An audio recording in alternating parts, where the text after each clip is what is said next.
नमस्कार दोस्तों, टेक्नो देशवाल में आपका स्वागत है। आशा करता हूँ आप लोग सभी अच्छे होंगे।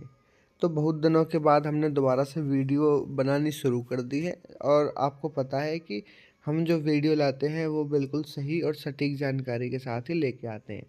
तो आज आप थंबनेल से ही समझ गए होंगे कि जो आज की वीडियो है वो दीनदयाल उपाध्याय अंत्योदय परिवार सुरक्षा योजना के बारे में है, ठीक है। तो इसमें जितने भी आपके सारे सवाल हैं उन सभी सवालों पे हम बात करेंगे।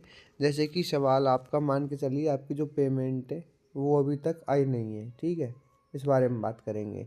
आपका जो फाइल है वो ओपन ही दिखा रहा है, उस बारे में बात करेंगे। आपकी पेमेंट होल्ड है, उस बारे में बात करेंगे। या फिर आपकी जो फाइल है वो रिजेक्ट कर दी गई है, तो वो किस तरीके से दोबारा से रीओपन हो सकती है, दोबारा से किस तरीके से पैसे डल सकते हैं, उस बारे में भी बात करेंगे, ठीक है। सबसे पहले बात कर लेते हैं हम अभी जो यहाँ पे ये योजना है, किसके लिए फॉर्म भरे जाते हैं, कैसे भरे जाते हैं, क्या है। थोड़ा सा कुछ भाई अगर नए आए हैं तो उनको भी पता लग जाएगा। देखिए भाई, ये जो दीनदयाल उपाध्याय योजना है, जिसे दयालु योजना के नाम से भी जाना जाता है, इसमें 2023-24 को चलाया गया था। और इस योजना में ना जितने भी बीपीएल परिवार है हरियाणा में 6 से और 60 साल के बीच में जो आते हैं और जिनकी इनकम 1,80,000 रुपये से कम है, उनको एक आर्थिक सहायता दी जाती है। वो आर्थिक सहायता कितनी दी जाती है आप यहाँ पे देख सकते हो। 6 वर्ष से 12 वर्ष तक 1,00,000 रुपये दिए जाते हैं। 12 वर्ष से 18 वर्ष तक 2,00,000 रुपये दिए जाते हैं। 18 वर्ष से 25 वर्ष तक 3,00,000 रुपये दिए जाते हैं। और 25 वर्ष से 45 के बीच 5,00,000 दिए जाते हैं। और 45 वर्ष से 60 साल की उम्र में आपको 3,00,000 रुपये दिए जाते हैं, ठीक है भाई। इस तरीके से आपको पैसे दिए जाते हैं। यदि आपका बीमा हो रखा है, दो बीमा होते हैं जो PMSBY और PMJJY, तो आपको वह राशि कट जाएगी, वह आपको फिर बैंक से लेना पड़ेगा बीमा वाली राशि, ठीक है। अब उसके बाद यहाँ पे बात कर लेते हैं कि भाई ये फॉर्म भरा कब जाता है। तो आप इस फॉर्म को 90 दिन के अंदर फॉर्म भर सकते हो, मृत्यु होने के 90 दिन के अंदर। यहाँ पे आपको ऑप्शन मिल जाता है अप्लाई स्कीम का, इस पर क्लिक करके आप अपनी फैमिली आईडी डालेंगे और यहाँ पे आप अपना ये फॉर्म भर सकते हैं। अब बात कर लेते हैं कि पैसा किसके अकाउंट में जाता है, या फिर अभी तक पैसा जिनका अटका हुआ है, फरवरी की पेमेंट कब आएगी, मार्च की पेमेंट कब आएगी, अप्रैल की पेमेंट कब आएगी, या किन लोगों की आ गई है। कुछ लोगों की पेमेंट आ भी गई है ना। तो आपकी पेमेंट क्यों नहीं आई है, वो सारी चीज़ें हम यहाँ पे बात करेंगे। देखिए जैसे ये है, यहाँ पे अभी साइट में अपडेट भी कर दिया गया है। इस साइट को अभी पिछले महीने अपडेट कर दिया गया था। यहाँ से डाल के आप यहाँ पे फैमिली आईडी डाल के और अपना फॉर्म भर सकते हैं, ठीक है। अब हम यहाँ पे बात करते हैं कि जो ओपन दिखा, पहले उनकी बात कर लेते हैं जिनके फॉर्म अप्रूव हो जाते हैं। तो अप्रूव होने के बाद कैसा दिखाता है, क्या है क्या नहीं है, ठीक है। देखिए जैसे ये अभी की फ़ाइल है, अब ये फ़ाइल जैसे पास हो गई है, तो यहाँ पे ये टिकट नंबर आ रहा है। टिकट नंबर को तो मैं हटा देता हूँ, ढक देता हूँ। इंदर सिंह के नाम से, कोई पलवल के नाम से है, ठीक है।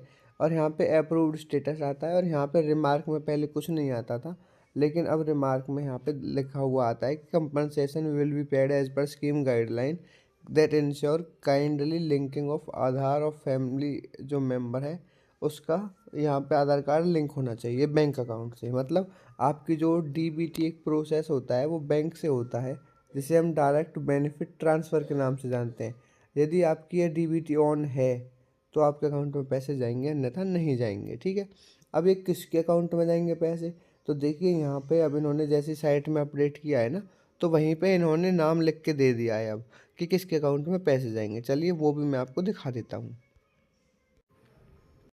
देखिए यहाँ पे ये इनकी जो नाम वगैरह है वो सारी चीज़ें यहाँ पे आ गई हैं, आप देख सकते हो। इंदर सिंह और ये इसकी डेट ऑफ बर्थ, इनकम वगैरह जो भी है।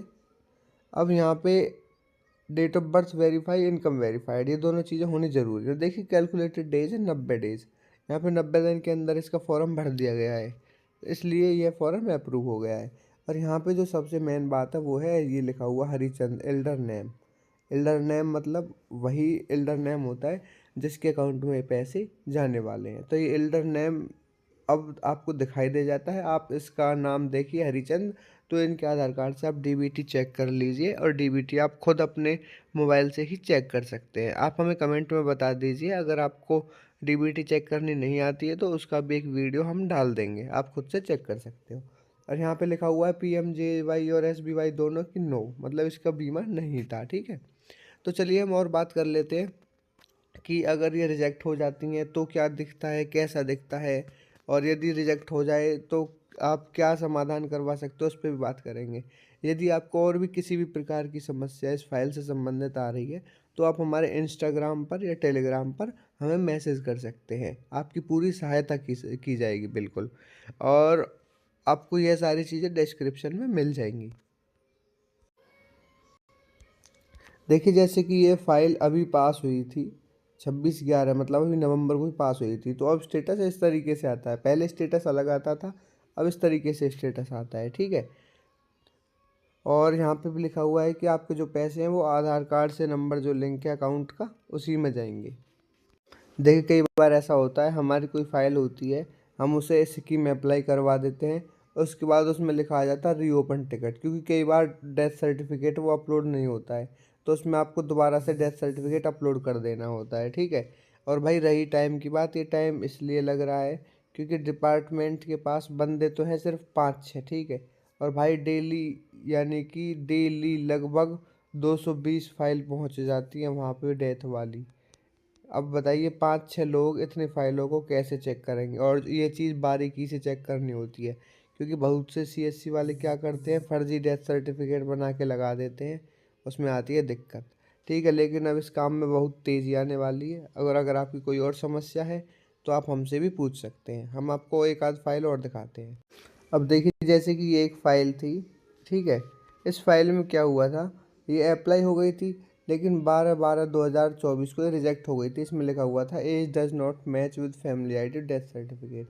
लेकिन इस फाइल को हमने दोबारा से रीओपन करवा दिया था। आप देख सकते हो 15/1/2025 को इस फाइल को हमने दोबारा से रीओपन करवा दिया था। ठीक है, तो इस तरीके से अगर आपकी भी फाइल रिजेक्ट हो गई है या कोई और बात है, अगर आपको रीओपन करवानी है तो रीओपन करवाने का सारा प्रोसेस हम आपको बता देंगे।